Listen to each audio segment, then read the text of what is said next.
বিসমিল্লাহির রহমানির রহিম।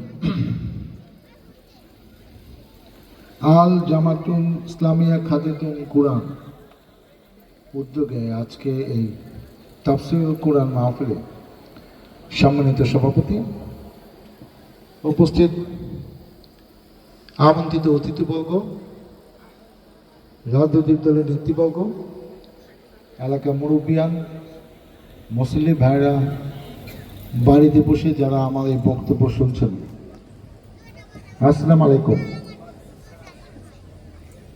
আজকে এই যে পাগড়ি পড়ানো হলো,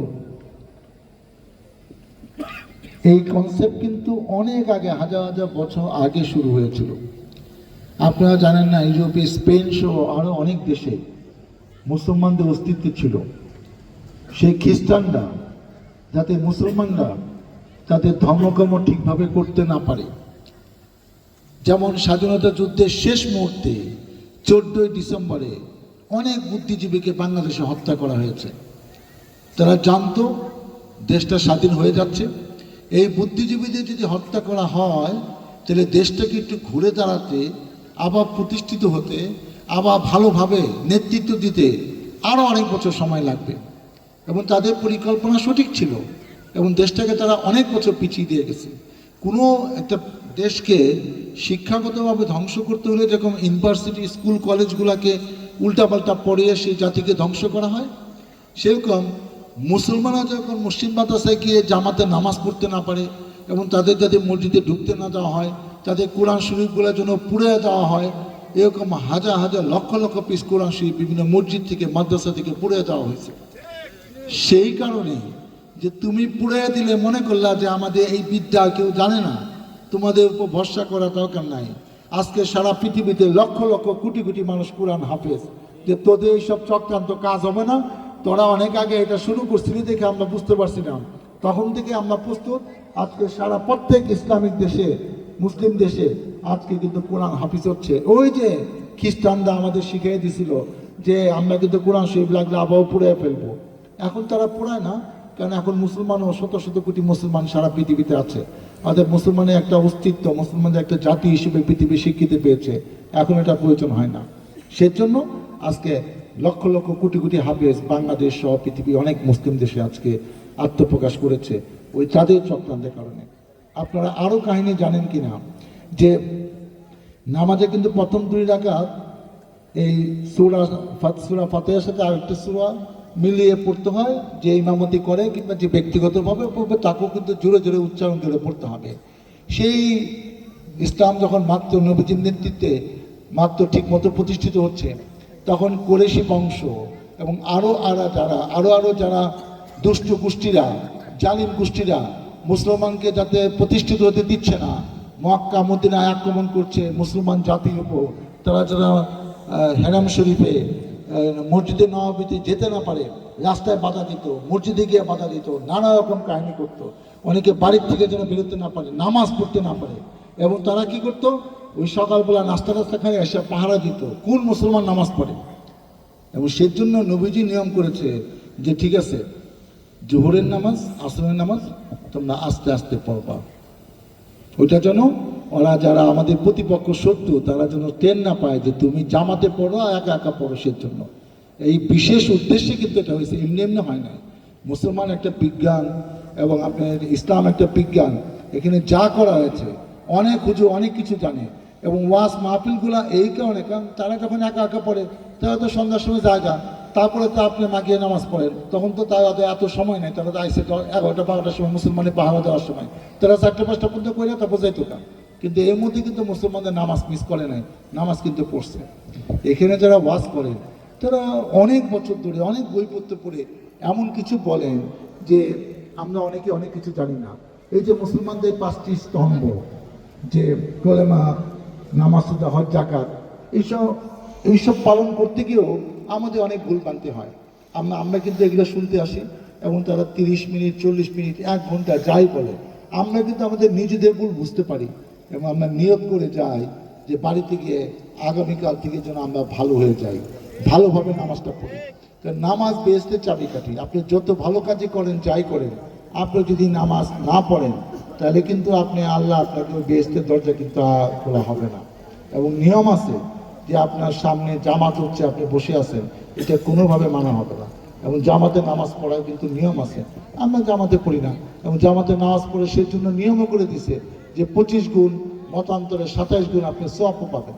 আপনি দেখবেন যে জামাত ইসলামের ভাইরা মসজিদে না পড়ুক, কোনো মিটিং আছে, মিটিং পড়ে তার পাশেই জামাতের নামাজটা পড়ে ফেলে। একা একা নামাজ দেখবেন কোনো জামাত ইসলামের নেতৃবৃন্দ, কোনো ব্যক্তি, কোনো কর্মী একা একা কোনো নামাজ পড়ে না। আজকে এরকম একটা জায়গায় আমাদের আরেকটি জায়গায় ওয়াজে যেতে হবে। এখানে অনেক ভাইকে দেখতে পারতেছি যারা আমার নাম শুনছে কিংবা অনেক কিছু জানে না, অনেকে বাইরের লোক আছেন যারা এখানে বসতি স্থাপন করে। সেজন্য আমার এবং আমার পরিবার সময় 1-2 মিনিট আপনাদের উদ্দেশ্যে একটু নিবেদন করতে চাচ্ছি। আমার বাবা মরহুম দেওয়ান মোহাম্মদ ইদ্রিস সাহেব 1943 থেকে 88 সাল পর্যন্ত আশুলিয়া ইউনিয়ন, পরে স্বাধীনতা পরে আশুলিয়া ইউনিয়ন ভাগে আশুলিয়া ইয়ারপো হয়, ইয়ারপো ইউনিয়নে 45 বছর একটানা চেয়ারম্যান ছিলেন। এবং 79 সালে ধানের শেষ মার্কা নিয়ে এই সাভার এলাকায় উনি সংসদ সদস্য হয়েছেন। এবং আমি 96 সালে প্রথমবার 5 বছরের জন্য, এবং 2001 সালে দ্বিতীয়বার এই সাভার এলাকা জনগণের ভোটে আমি 2 বার সংসদ সদস্য হয়েছি। আমার ছোট ভাই দেওয়ান মোহাম্মদ মঈনুদ্দিন বিপ্লব ইয়ারপো ইউনিয়নে 2003 সাল থেকে 11 সাল পর্যন্ত, 14 সাল পর্যন্ত সে 2 বার ইয়ারপো ইউনিয়নের চেয়ারম্যান ছিলেন। পরে 2014 সালে সে ভাইস চেয়ারম্যান নির্বাচিত হয়েছিলেন। আমার বোনের হাজব্যান্ড আশুলিয়া ইউনিয়নে হুমায়ুন ভাই 1984 থেকে 2011 27 বছর একটানা চেয়ারম্যান ছিলেন। আমরা একটা রাজনৈতিক পরিবারের সন্তান। আমি ক্যাডেট কলেজে পড়াশোনা করেছি, তারপর মেডিকেল কলেজ থেকে ডাক্তার হয়েছি, বিসিএস পাস করে 5 বছর চাকরি করছি। সরকারের নিয়ম হইল যে তুমি সংসদ সদস্য হইতে গেলে ইলেকশন করার আগে তোমার চাকরি থেকে পদত্যাগ করে ইলেকশন করতে হবে। আমি চাকরি থেকে রিজাইন করে 96 সালে এই সংসদ সদস্য হই।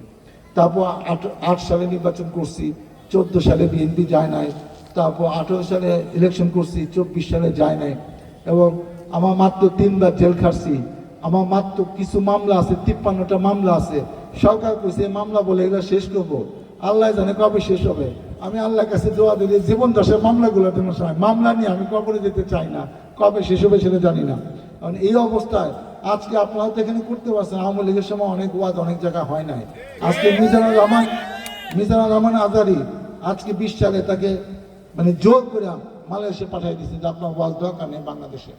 আজকে কয়েকদিন আগে মাওলানা তারিক মনোয়ারের সাথে একটা ওয়াজ করলাম, পুনে 2টা পর্যন্ত আমার মঞ্চে বসা, আমি পুনে 2টা বক্তৃতা দিয়ে দেওয়া হয়েছে, তখনও হাজার হাজার লোক। উনি বললেন যে আমি 5 বছর 14 সাল থেকে 19 পাস করে বাংলাদেশে থাকতে পারি না, লন্ডনে ছিলাম। যারা যারা ভালো বক্তা, যাদের বক্তৃতা শুনলে আপনার জ্ঞান সমৃদ্ধ হবে, ইসলাম মুসলমানের ইতিহাস সম্বন্ধে জানতে পারবেন, তাদের বাংলাদেশে কোথাও ওয়াজ করতে দেয় না। এইসব কইরা শেখ হাসিনা শেষ করে কিন্তু রক্ষা হয় নাই। তার পুলিশ, তার র্যাব, তার এসবি, ডিবি, ছাত্রলীগ, যুবলীগ সমস্ত কিছু নিয়ে সাজানো বাগান ফালেয়া উনি দেশ থেকে কিন্তু চলে গেছে। এবং এখন বলে আমি নাকি সে নাকি পদত্যাগ করেনি। যে দেশ থেকে ভেঙে গেছে তার পদত্যাগ কত আছে না আছে এটা মানুষ আর দেখতেও চায় না, শুনতেও চায় না।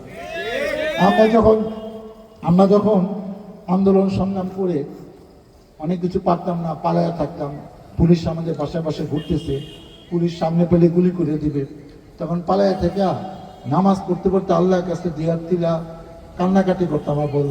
আর বলতাম আল্লাহ তুমি কত জাতিকে ধ্বংস করে দিছো, এই জালিম সরকারে তুমি নিবানা, হে আল্লাহ নিবানা। আল্লাহ কোনো উত্তর দিত না, চোখ করে থাকতো, মনে মনে হয়তো বলছে সবুর করো। এই দোয়া অনেকে আপনারা করছেন। অনেক পরিবারে তার বাবার জানাজা শুরুতে হতে পারে নাই, মার জানাজা, তাদের চিকিৎসা করতে পারে নাই, অনেক কাহিনী। এই কাহিনী কোনো শেষ নাই। এখানে এমন কেউ নাই যারা দাঁড়িয়ে আছে যে তাদের নামে মানে একটাও মামলা নাই, এমন কেউ নাই যে এখানে একবারও জেলে যায় না, কারণ পাপ নাই। কারণ পুলিশের একটা নিয়ম শেখ হাসিনার কাছে আমরা শিখছি, কাউকে ধরতে নাকি মামলা করতে হয় না, কারোর নামে ওই জেলে পাঠানোর লেগে নাকি মামলা লাগে না। তখন তার পুলিশই কিন্তু এখন আওয়ামী লীগের মামলা লাগবে না, যাকে ইচ্ছে তাকে ধরে নেবে, অসুবিধা কি? নিয়ম যেটা আছে ভালো নিয়মিত বানাইছে, আমরা তাতে কিছু বুঝতাম না। খারাপ নিয়ম যা বানাইছে এখন এই খারাপ নিয়ম আমাদের উপর প্রয়োগ হবে, ইনশাল্লাহ কোনো সমস্যা হবে না। যে নিয়ম আছে তার নিয়মে সে যে ট্রাইব্যুনাল করে গেছে সেই ট্রাইব্যুনালে সে গেছে না বিচার হচ্ছে, আপনারা অপেক্ষা করেন। তার নামে মোটামুটি 432টা মামলা হয়েছে, 1000 মামলা হবে, 10 বছর 20 বছর 30 বছর 2-4টা ফাঁসি হইতে পারে।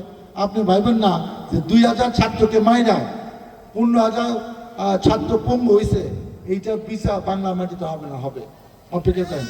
কারণ বিচারটা তো আল্লাহ উসিলায় হচ্ছে, এই বিচারটা তো আল্লাহ তাকে খেদাই দিছে যে এখন তোরা শান্তিতে বিচার কর, সে থাকলে তো বিচার করতে পারতি না, ব্যবস্থাটা আল্লাহ করে দিছে। এখন তারই প্রশাসন, তারই পুলিশ, তারা দেখবে যে শেখ হাসিনা বিচারটা কেমন হয়।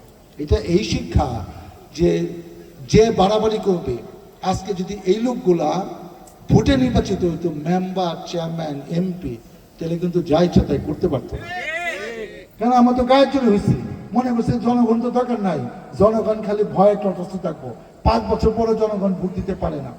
আপনি দেখেন যে লোক নামাজ পড়ে না, যে লোক নামাজ জানে না, সে মসজিদ কমিটির সভাপতি। আমাদের এলাকায় নজি আছে, নামাজ 5 ওয়াক্ত পড়েই না, ওরে মসজিদ কমিটি বানাইছে।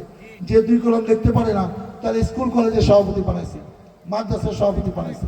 তারা একটা কাজ ভালো করছে, সেটা হলো যে এইসব প্রতিষ্ঠানের টাকাগুলো ম্যাক্সিমাম ধ্বংস করছে। এখন আল্লাহ বা মসজিদের টাকা যে খেয়া ফেলাইছে, যে ধ্বংস করছে, তার বিচার কিন্তু শুরু হয় নাই, অপেক্ষা করে। যে যেখানে করছে বাংলাদেশে, আপনি দেখবেন যে সে শান্তি নেয় না, সে ঘুমাইতে পারবে না। এটা মনে রাখেন। আজকে এই যে বড় বড় মন্ত্রীরা বিভিন্ন জায়গায় গ্রেপ্তার হইতেছে, কেমন হইতেছে সেই কাহিনী আপনারা জানেন? 2-1টা কাহিনী আমরা শুনছি। সেটা কি কাহিনী? গিয়া তো আত্মীয় স্বজনের বাসায় পড়ে আছে, যে আত্মীয় স্বজন আপনি 10-15 বছর পাত্তাও দেন নাই, তারা দাওয়াত দিছে যান নাই, তারা বিপদে পড়ছে টাকা ধার দেন নাই, তারা তদবির করতে এসে কাউকে চাকরিও দেন নাই, তদবিরও শুনে নাই। এখন তাকে বাসায় যখন আপনি 1 মাস ধরে আসেন, 1.5 মাস ধরে আসেন, তা পোলাপালকে আব্বু এর মতো খারাপ মানুষ তুমি থাকতেছে, এটা তো কষ্ট হইতেছে, এটা তো আমাকে কষ্ট হইতেছে, আল্লাহ গজব না দিলে হবে, এগুলো আর রাখা দরকার নাই। তারা গিয়া পোলাপানের চাপে থানা গিয়া কয় আপনি কারে বুঝেন মতো আমার বাসায় ঘুমায়, ধরে নিয়ে হায়েন রাতে বেলা। আপনাদের গাছপালা, রাস্তাঘাট, এই লাইট টাইট সবাই আপনারা চিনেন। 15 বছর কি করছেন? আপনাদের বাংলা মাটিতে পলায় থেকে কোথাও শান্তি পাবেন না, জেলে থাকেন গিয়া। আমরা কি কষ্ট করছি, আপনারা একটু থাকেন না 2-4 মাস, 2-4 বছর থেকে টুকে আসেন, আপনারা টের পাবেন। এই দিন তো দিন না। অতএব আমাদের জন্য শিক্ষা হলো যে জনগণের প্রতিনিধি হইতে হইলে জনগণের ভোগান্তি যেন না দেওয়া হয়। জনগণ সবকিছু মালিক, আমরা মুখে মুখে বলি, কিন্তু আবার ক্ষমতা গিয়ে ভুলে যায়। তো এইবারে শিক্ষাটা যদি আমাদের সবার কাজে লাগে, সেটা আমাদের জন্য আসল শিক্ষা হবে। তাহলে মানুষের কল্যাণে আমি একটা মসজিদ করলাম, ওখানে দিলাম 5 লাখ টাকা, আমি আবার আমার সে কাছে চাঁদা দিলাম 20 লাখ টাকা লয়ে গেলাম, এটা কেমন অনুদান হইলো? এটা কেমন দান দক্ষিণা হইলো? যা কাজ করছে তাতে বেশি টাকা সে দেশে লয়ে গেছে, কোন জায়গায় নিয়ে গেছে তারও কোনো হদিস নাই। ব্যাংকে টাকা আছে না কি আছে আর কয়েকদিন পরে দেখবেন। ব্যাংক চলতেছে, অনেক কাহিনী আমরা জানি না, আস্তে আস্তে সব প্রকাশ হবে। আজকে এই ওয়াজে এসে এত কথা খুলে, ডাক্তার সাহেব ওয়াজে এত কথা খুলে করে, এগুলো মিটিংয়ের কথা, ওয়াজে তো এগুলো যায় না, সেজন্য আর কথা বলতে চাই না। আপনারা আমার জন্য দোয়া করেন, আগামী দিনে জানে আপনাদের খেদমত করার জন্য, আপনাদের পাশে, আপনাদের স্বার্থে থাকতে পারি। মহান আল্লাহ তাআলা আমাকে যেন সেই তৌফিক দেয়। আল্লাহ হাফেজ। বাংলাদেশ জিন্দাবাদ।